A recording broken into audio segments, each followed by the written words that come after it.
Hi, guys, and welcome back to another episode of the Vertical Take with Jennifer and Taha. Today we have the wonderful Anthony. Hi guys.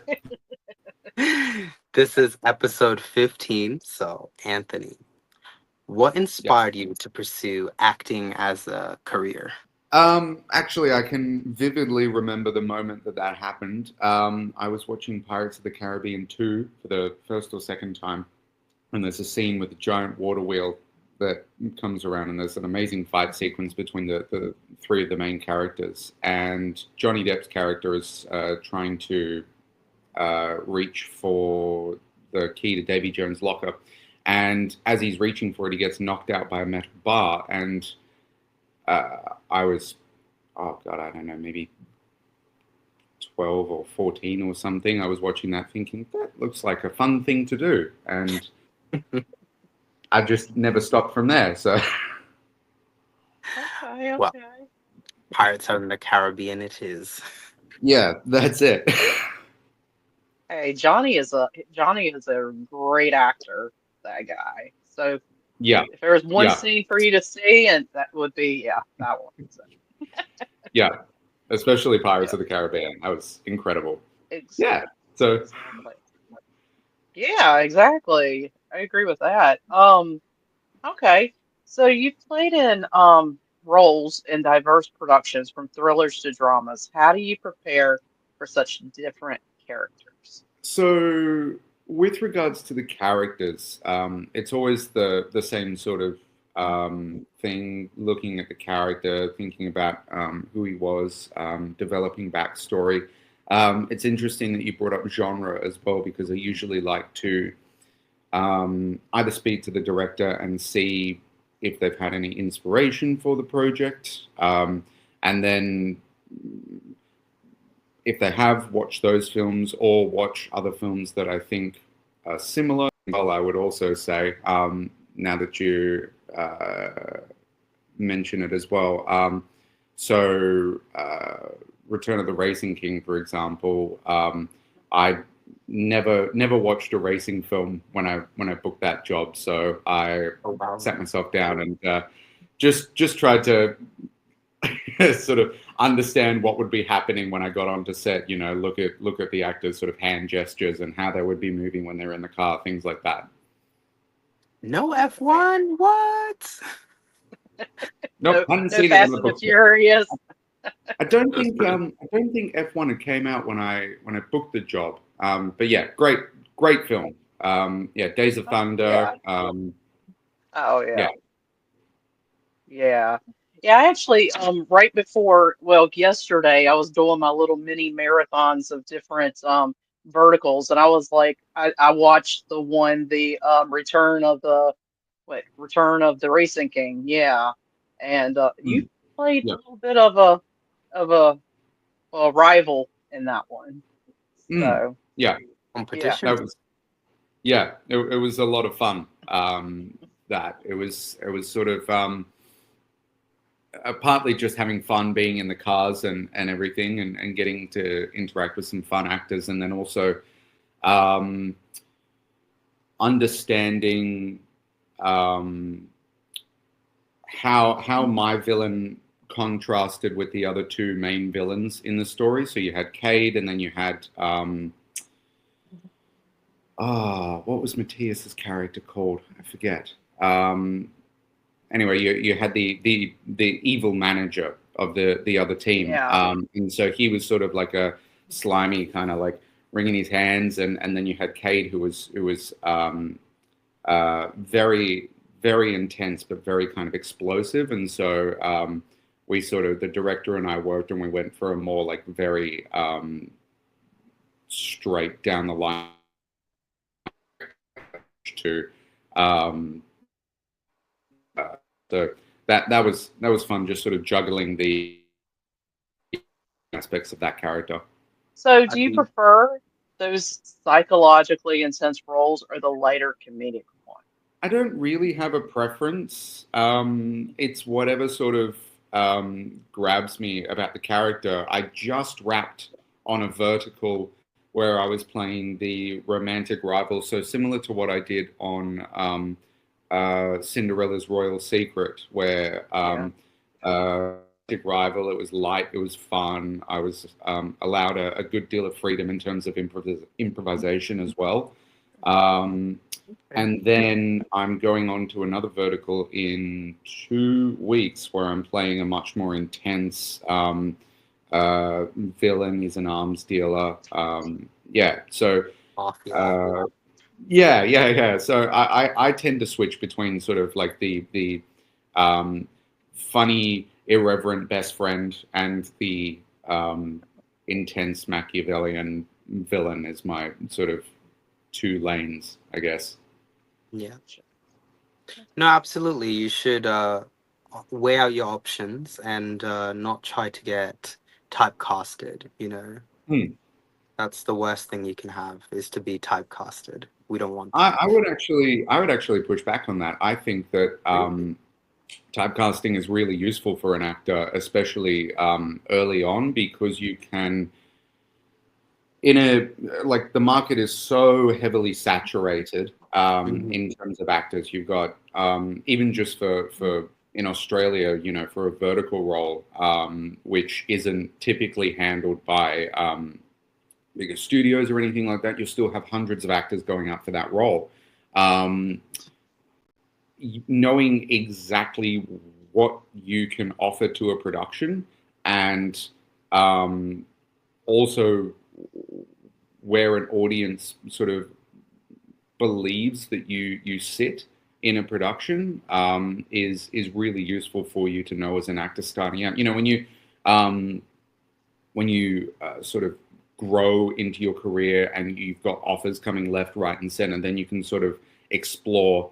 But usually, it's useful to know, yeah, what are your lanes so you can sell yourself a lot more easily.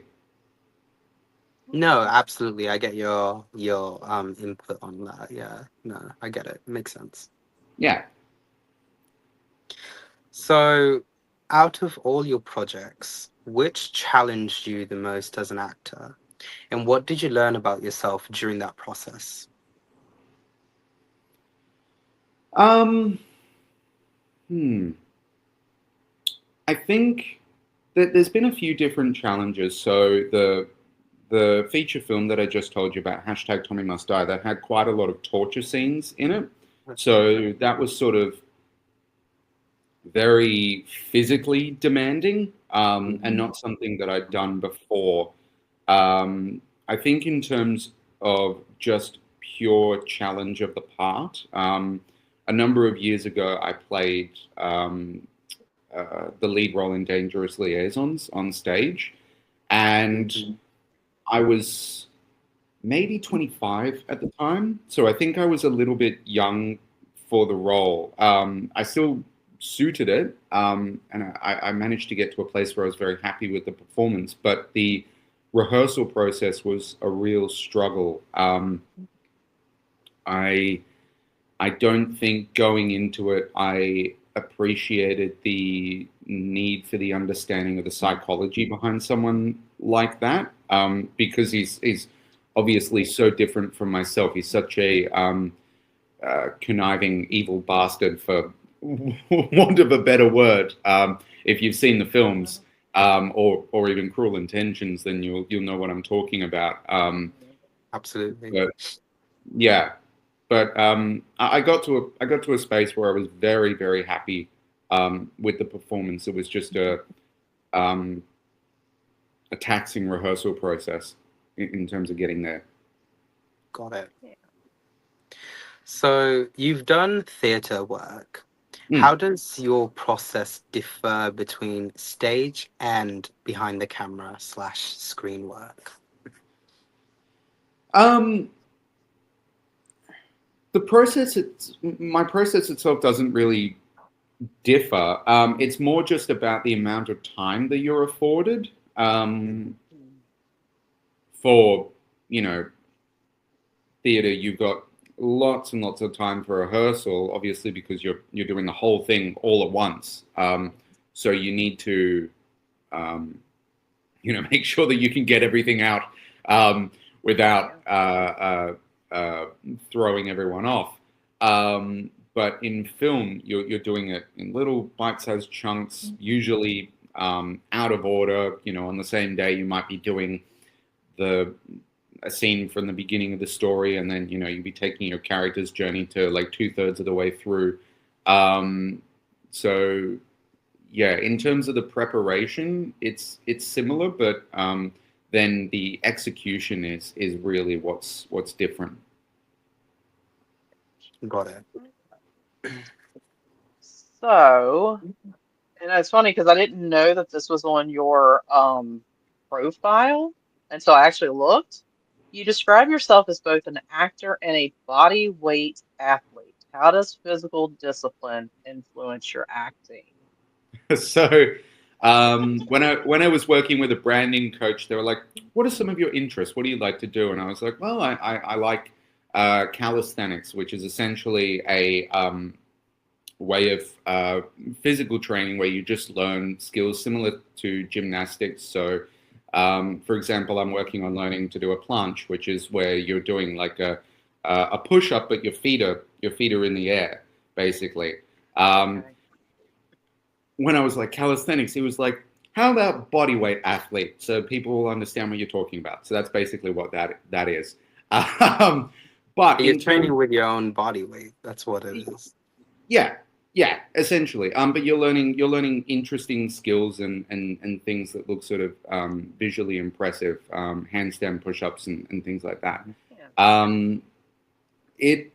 It's useful to me because you're able to do more things with your body. So a great example is when I was doing The Importance of Being Earnest. I had a very funny comedic moment where I was on my knees and my character received this news that was a huge disappointment to them. And for a gag, so I was on my knees like this. I leant back and sort of fell onto the floor with my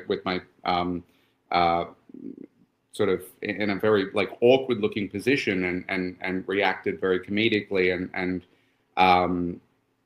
I think sort of having access to different ways that you can move your body can lend to interesting ways to tell a story. Mm. Definitely. No, absolutely. Well, I guess you answered the next question. Have there been roles where your athletic background directly helped you? You kind of Yeah, said that, but absolutely. Lots of them. I think especially the fight choreography work that I've done. Anytime they've handed a sword to me, or we've had to work at a large fight scene, just being in good physical condition helps with that. I did one fight scene that took a whole day to shoot. It was me and another actor in a tiny little room, and the other guy was much bigger than me. So a lot of it involved me being tossed around the room and ragdolled quite a bit. So just wow. being in good physical condition definitely helps on a 10-hour day like that. Wow. Absolutely. I'd say. So, Anthony, when you first read a script, what is the first thing you look for your character? The first thing that I like to look for. I sort of go into it with I guess kind of a neutral approach. I just kind of want to see what's happening in terms of a story and kind of see what my character's function is in terms of serving the narrative. So usually playing an antagonist, you're there to oppose the protagonist, usually for the purposes of growth of the protagonist in some way. So just seeing what the general structure of the narrative is, and then how my character serves that. Yeah, I got it.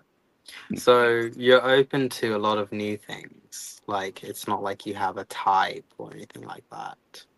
Yeah, I'm just trying to sort of understand the world, basically. Yeah, and then you sort of reread it again, and you get into the nitty gritty, and you look for different things, and you try and come up with ideas. But the very first thing, you just kind of, at least for me, I just kind of want to sit back and almost see what it would be like to experience it as an audience member, and then try and see how my character can help with that experience.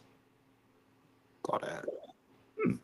But that's a very good thought process on that. Thank So you. what drew you into working into vertical films specifically, given your background in theatre and traditional screen work? Sure. Well, I auditioned for the first vertical that was shot in Australia back in 2023, and I didn't get that, but I landed the second one, and um, this was sort of mid 2023. That there weren't a lot of them, especially in Australia. Like we didn't know what was going on, and I'd never seen anything like that in terms of a script format before, but I sort of understood kind of what they were going for with this sort of Mills and Boone esque kind of romantic fantasy type genre. So I yeah, it was partly it was just in Australia. There's not as much opportunities as there are for the rest of the world. So it was like, oh, okay, there's something out there. People, want to hire me and pay me. Great, I'm on set with cool people. This is awesome. Yeah, and then it just kind of snowballed from there. It was a fresh breath of air for you. Yeah, yeah. Well, it's definitely a good training ground in the sense that it operates very much like a soap opera. So in Australia, we've got Home and Away. Neighbours is now cancelled, sadly, but they operate in a very similar fashion. Obviously, they're a long running series, so it's slightly different, but it's extremely fast paced. You're delivering multiple scenes a day. You don't have time to perfect every little detail. You've got to make sure that you tell the story efficiently and in an effective way. So it's good training in that regard, and similar to that sort of filming structure. So at the very least, that's been very helpful as well. Yeah. Okay. So, looking back, what's been your most transformative role, the one that changed how you see yourself as an actor? Um, I would have to say when I played McMurphy in One Flew Over the Cuckoo's Nest, that was partly it was the length of the rehearsal process for that and the time I got to sit with the character. So what happened was we started rehearsing for that in 2021, I 20 or end of 2020. I'm trying to remember. Anyway, the rehearsals got stopped because we had the second COVID lockdown in Sydney, Hmm. Australia, which was 4 months long, and then we came back to it. So we were already deep into the rehearsal process at that stage. So I'd spent a lot of time working on the character, and then suddenly 4 months where I'm not doing anything, and I had even more time to sit with it. But yeah, it was just an absolute joy to tell that story. You've both seen the films, the One Flew Over the Cuckoo's Nest. Um, I I know what it haven't is. personally, but Well, I think I know what you're talking about. yeah, Hmm. I know it's the one with Jack Jack Nicholson. Nicholson. Well, So I played the the movie version. Yeah. yeah, I played the Oh, Jack you played. Nicholson role. Yeah, Okay. What was it yeah. Right. on was it Um, theater or it was was it it an actual? Yeah, originally a novel first, and then it was a stage play. So back in the 70s, what they would do is they would take popular novels. So One Flew Over the Cuckoo's Nest was very popular at the time. Mhm. They would give it a huge theater run, and if it was successful, then a studio would buy the rights and turn it into a film. And that got bought up by Michael Douglas's dad, Kirk Douglas, who played it on stage. And originally he wanted to do the film. By the time they got around to it, he was too old to play that role. So then it went to Jack Nicholson, and he won an Oscar for it.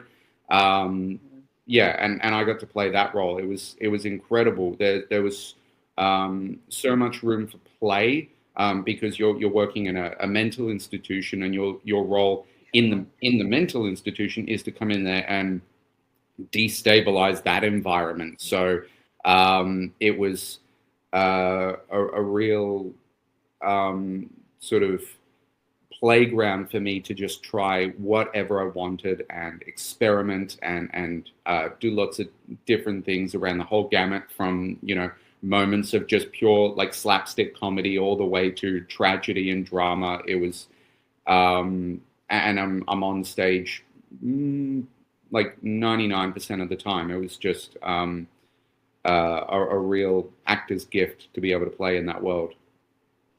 Yeah. And especially playing a role that Jack Nicholson, because once again, another great actor. Yeah, amazing actor. Yeah, and so that's I've done quite a few roles in theatre that like Heathcliff and things like that.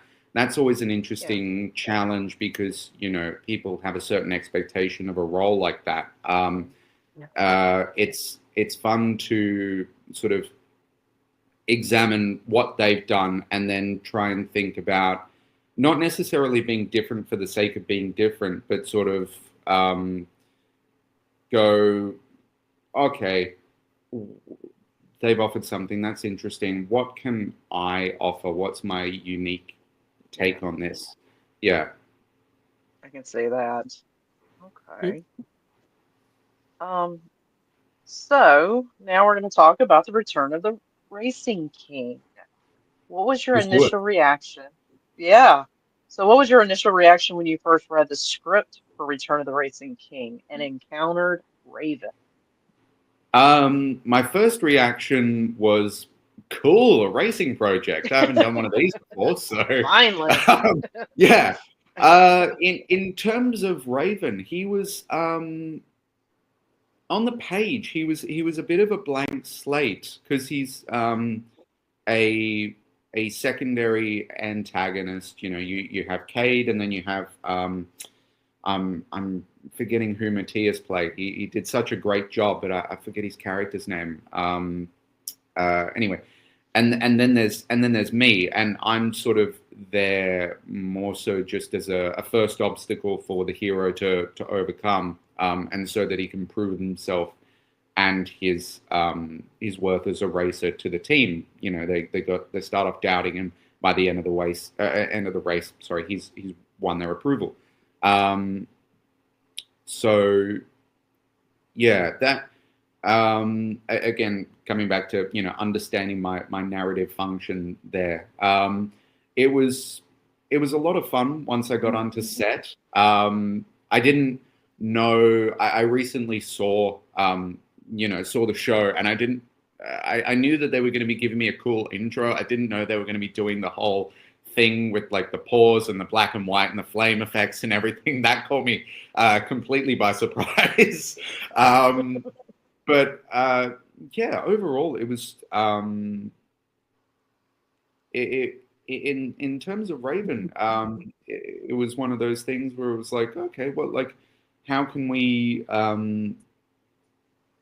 create something that's different to the other two characters, especially because they were a lot more well-defined on the page. Yeah. And then being on set was just a lot of fun. I knew several of the actors beforehand, and so we just had a great time. And then getting to be in the racing cars was awesome. It was really cool. Yeah. Everyone's dream. I can't imagine. Now, I mean, I imagine you guys had stunt drivers, right? Yeah. I mean, you guys, yeah. But at least you got to be in the sport. I mean, racing cars. So Yeah, that's yeah. I was lucky. I got a very cool car. The bright pink interior with the white tiger print on it. That was Mhm. obnoxious in the best way possible. yeah, love a Easy good say that racing. again. So, Raven might be a pivotal or transformative role in your acting career. In Hmm. what ways do you hope it influences your path or the kinds of stories that you choose next? Um, well, I feel quite lucky in that I'll be working with this team again quite soon. So the team who did Return of the Racing King, that's the team that I'm working with next, the one I'm playing the arms dealer with. Got it. Um, yeah, I mostly I hope that people get to enjoy the show and enjoy the story that was told. It was really fun. Mhm. Yeah, in terms of my career, hopefully it opens a few more doors for me. Maybe another racing project.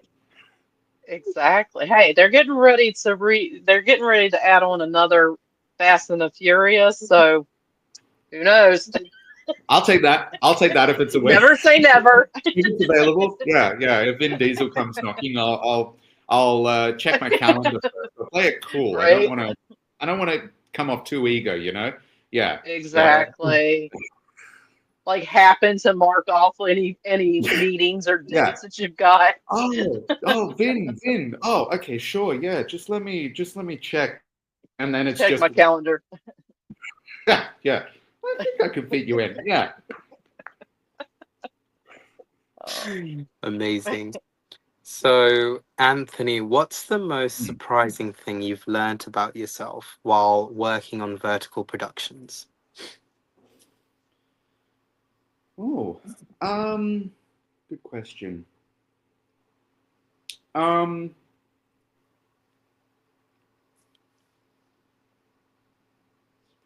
surprising thing. I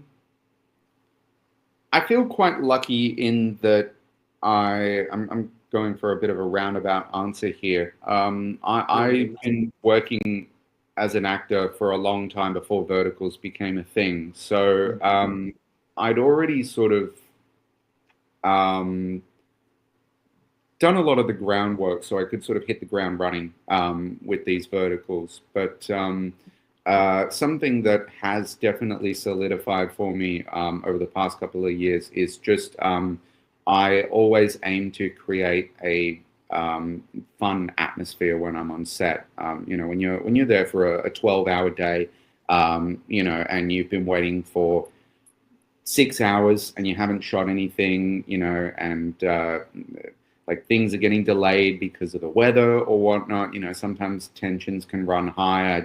I always try and crack a couple of jokes and try and keep things light just to keep everyone's spirits high. And that's something that on verticals, because the pace can be so demanding, is something that really kind of crystallized for me. Just making sure that atmosphere of fun and play kind of remains there as much as possible. Who or what inspired you to take on this path, on this acting journey? Oh well, Is there anyone going that back to the inspired you? the very Yeah, first answer, it'd be Johnny Depp. Yeah, Johnny Depp. Johnny Depp. Yeah, and then I finding inspiration from all sorts of areas. I remember in high school, I don't know why, but I became quite down on acting for a little bit. I was in a bit of a closed off community where I was, and there wasn't a lot of opportunities. And then I saw a production of As You Like It, which was just absolutely insane. It had this weird 60s acid trip aesthetic to it, and it kind of lit a torch under me and brought me right back. So yeah, there's always inspiration to be found if you're looking hard enough. So, who's your dream co-star in vertical or, anywhere in Hollywood? that if you could work with them, you would go for it?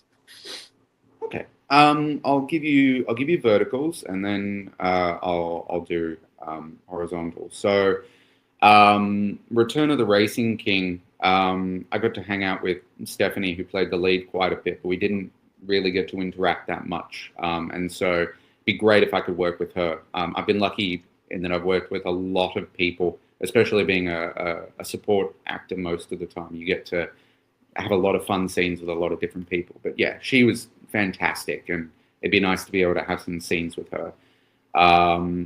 Yes. Then, in terms of Hollywood, I think my dream actor to work with would be Daniel Day-Lewis. Hearing about his process and the way he works and the way he elevates everyone around him, it would just be amazing to be on set, even for a day, like Adam Driver was on Lincoln. Yeah, like such a tiny role, but he got to interact with us for a couple of days, and always talks about it. And I would love that experience. No, absolutely Okay. no. Hmm. So I had to ask this question because as I was researching, I was noticing that you have a type of physicality, I guess, about you that is kind of vampire-ish. And it reminded me Pale and gloomy. of no, no, that's not what I meant. That's not what I meant. I'm Whenever I joking. saw some of your photos, you reminded me of like Twilight the Volturi. I don't know if you ever watched Twilight or any of those, but there was like this whole um kind of camp The of the the Coven of the elite. yeah. Yes. But you reminded me of that.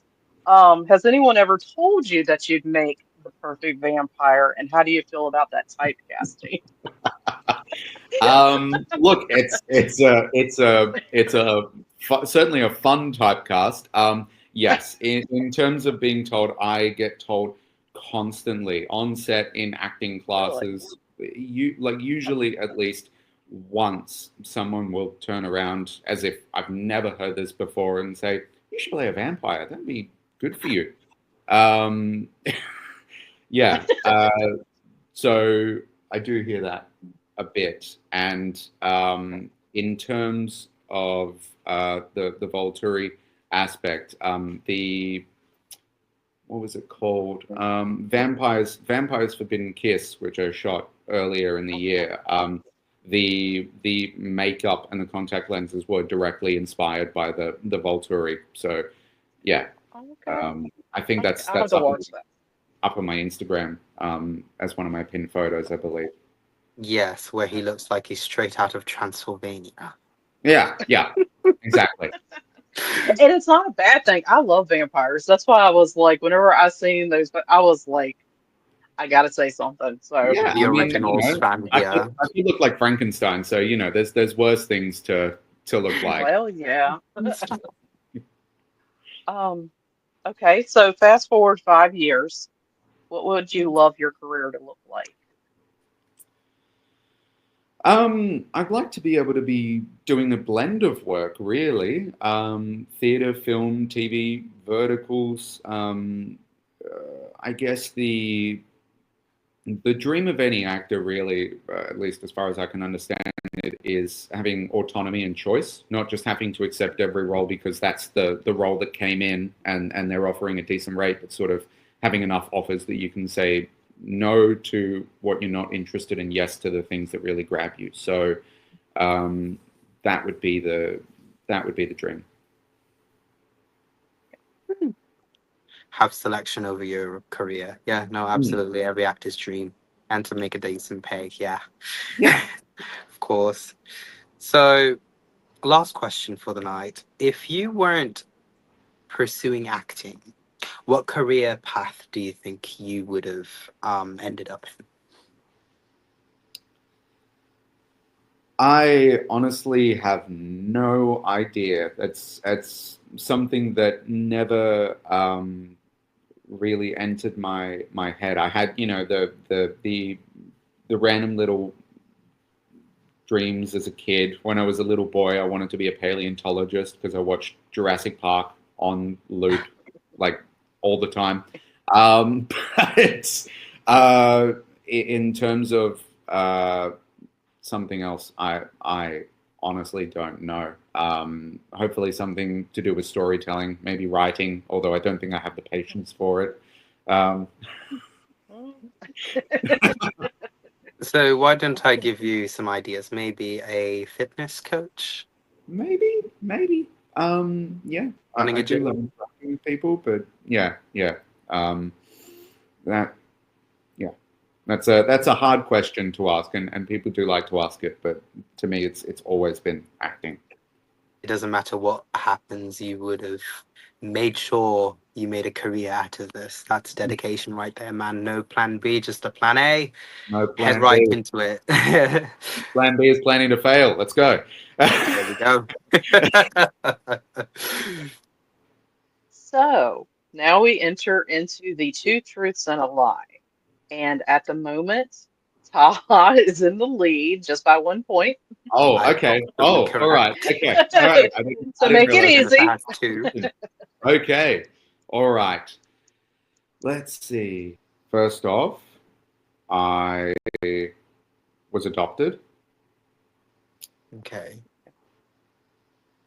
Second one, I'm left-handed. Hmm. Third one, I've broken both of my wrists twice. Oh my God. Bloody hell. Um, I feel like you wouldn't lie about being adopted, knowing that it's such a serious thing, you know, for an individual. So I think that's true. Knowing your athletic background, it is possible that you broke both of your wrists. So I do think that's true. Or you broke one, and that's the lie. And are you left-handed? Well, mate, I've never seen you write, so I have no clue. um, um, hmm. I don't think you broke your wrist twice, both your wrists twice, because you might have some bad luck if you did. You know what? I'm gonna play devil's advocate and go for a gamble like last time, and I'm gonna say that you're not left-handed, and that you did break both of your wrists at some point of your life. And I think that yes, you are adopted. So whenever, wait, Jennifer, what's your answer? Lock it in. The wrist, I don't think he's broken. I mean, I believe he's broken his wrist, but I don't think he's broken them twice. Like, Right. yeah. Okay, so I go with you're not left-handed. Let's see. All right. Well, I was not adopted, so Wow. Oh, I was that gonna just say makes me that. feel bad, man. Oh God. I when I was a kid, in sort of going into high school, I had a run of bad luck. It was every other year for 4 years. I had a broken wrist. It was I think it was right, left, left, right was the order that it went in. It was just yeah. Wow. You really did go through that like that. Yeah, it was quite annoying by the end, actually. The last one was so bad that I had to go and get the bones reset because they compacted as well as broke. So Ouch. Wow. yeah. You could have chose a better lie. Oh my God. That was a good lie though, because someone wouldn't really joke about being adopted, you know, being I mean, that I wasn't joking, just trying to throw you off the scent, No, really. of course, and you absolutely did No. throw me off. Okay, so I'm still in the lead, Jennifer, because you didn't get the point. Anthony got the point. All right, we'll You- call it a draw. We'll call it a draw. Oh God. All right. Well, if you guys guessed that he was adopted, then give you guys a pat on the back. So, we are now going to head into my segment, also known as the rapid fire segment. And whenever you're ready, I'll start. Beautiful. I'm ready. Let's go. Okay. Coffee or tea? Coffee. Really? Hmm. Vegemite or Branston original pickle? I don't know what the pickle one is, but I hate Vegemite, so pickle. Branston's original pickle. Okay. It's a British pickle. I thought you'd know what that is. Okay. Character you've never wanted to play again. I there was a vertical I did earlier this year that hasn't come out, but yeah, it was. I don't know. I didn't enjoy the story. So yeah, there was that one. Yeah, Got it. Seaside or the countryside? Seaside. Mm. Netflix or YouTube? Ooh, Netflix. Okay. Favorite location you've ever filmed in? With Cinderella's Royal Secret, the first location that I was working in was this beautiful mansion. It was like up against the Chinese mountains. So like when you get there, there'd be sort of mist rolling down the hills. It was this beautiful garden, and the mansion just had so many wonderful rooms, a lot of beautiful art. Got it. That one. So, solo travel or group travel? Group. Call or text? Text. Scene you're most proud of to date? Oh,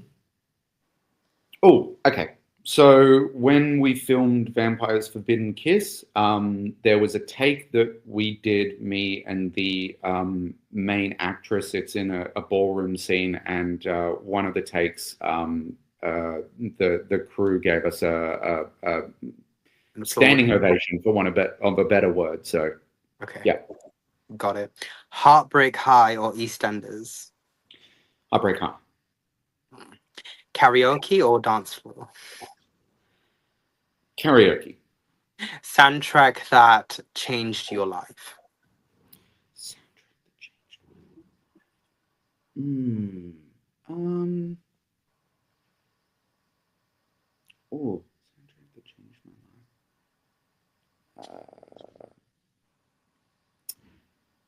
I guess listening to Asturias by Marcin. He's a famous Polish guitarist who plays Spanish guitar. Got me obsessed with guitar.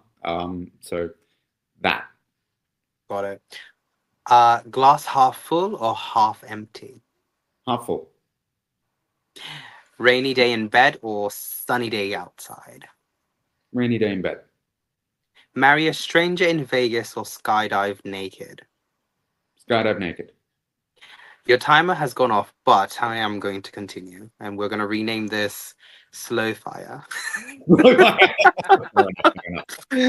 What's your guilty pleasure genre? Guilty pleasure genre. Comedy. Okay. Never sleep again or never eat pizza again? Never eat pizza again. Lose your phone for a year or your wallet for a year? Lose my wallet. Right. Song you'd want to play at your celebration party? Rocky Road to Dublin by the High Kings. Good one. Date two people at once or be the side piece? Side piece. Get caught cheating or catch them cheating? Oh, caught cheating. Yeah. What would your movie poster tagline be?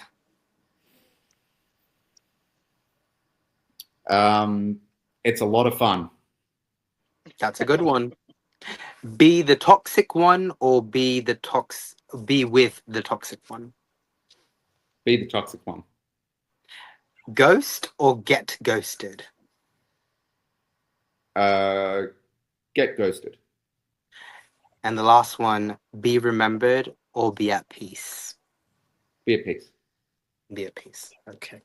Perfect. Well, that was a long rapid fire, but that's fine. You're a very intellectual person. You Thank had you. to, you know, use your Think brain a about little things. bit, think Yeah. about some things, and thank you for answering everything. I thought you might want to maybe skip and skimp out on the ones at the end there, but I'm glad you didn't. You answered them. Thank you very much. You're I welcome. would like to open the floor for you to ask us any questions if you have any. Sure.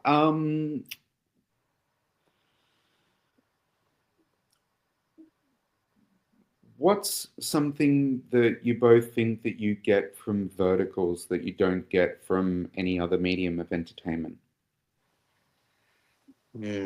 Good question. For me, and I've said this a lot, with verticals, if you want a romance, you're gonna get romance in verticals. Like there's none of this side plots. There's none of this um, this extra stuff. But in like horizontal or mainstream films, it's like you've got all this extra stuff. It's not just the It's cut to romance, the I guess. chase.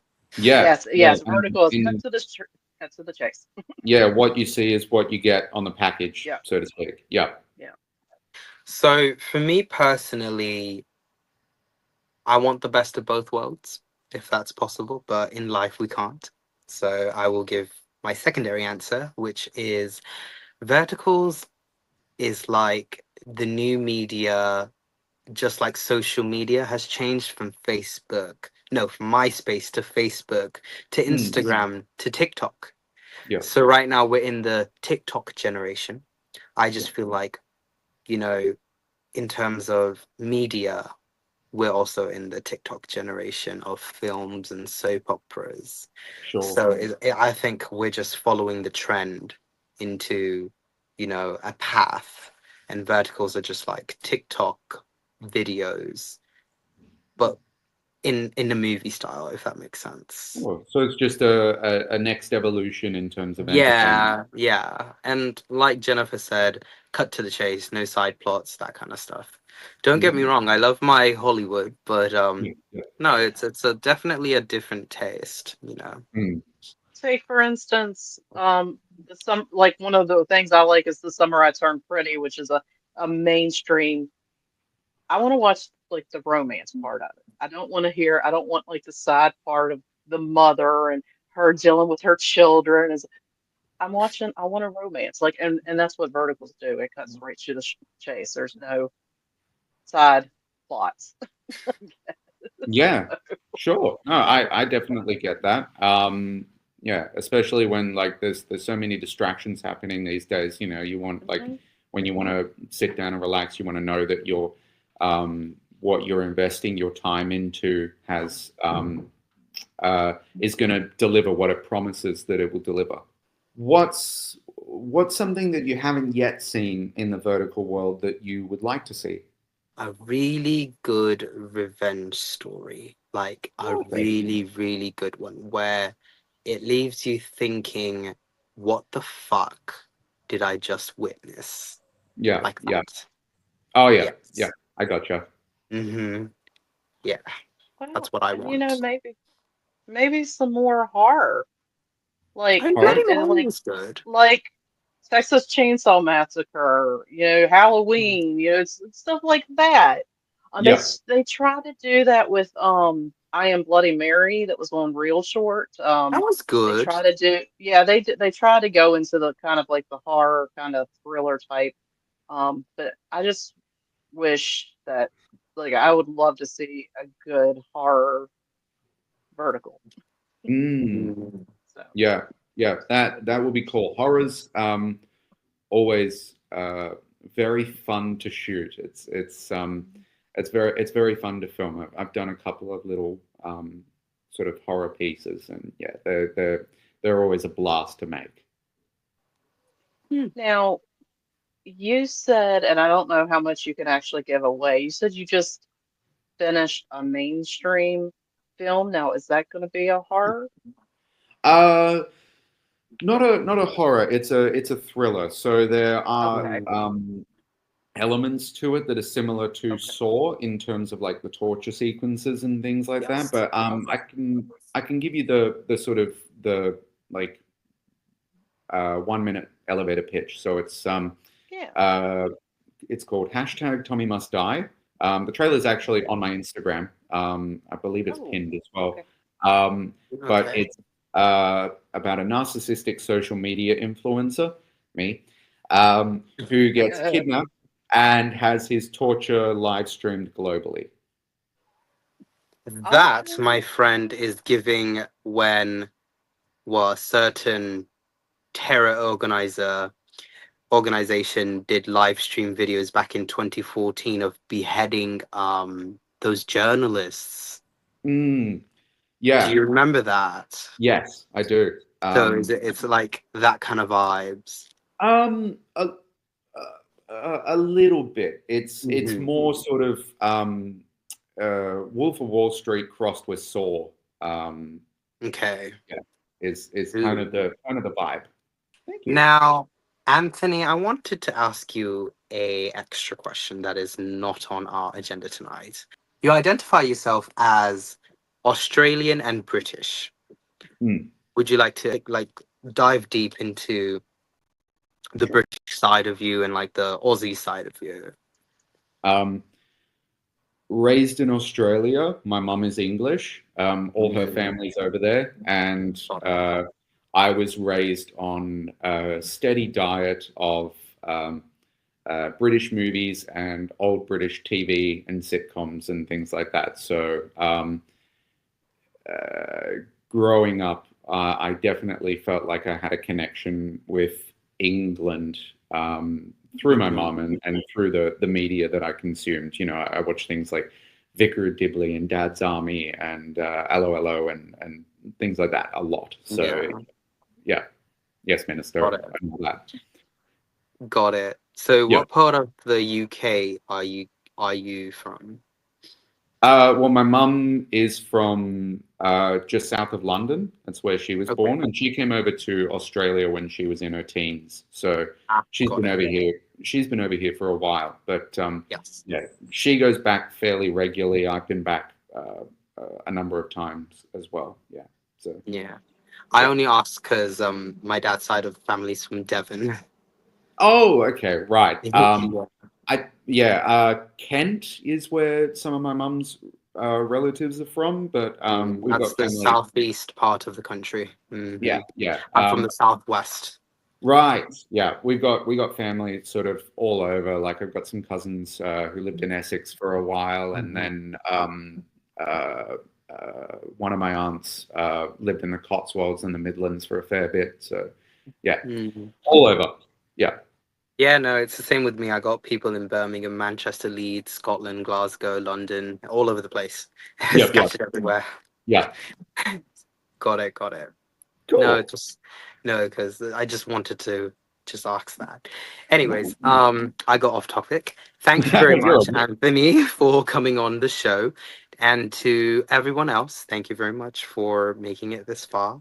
I will link Anthony's Instagram, Facebook, and his IMDb in the link below, and some of his works that he's done for all of you wonderful viewers to go ahead and check out. And until next time, peace. Thank you very bye. much, guys, and thank you everyone for watching.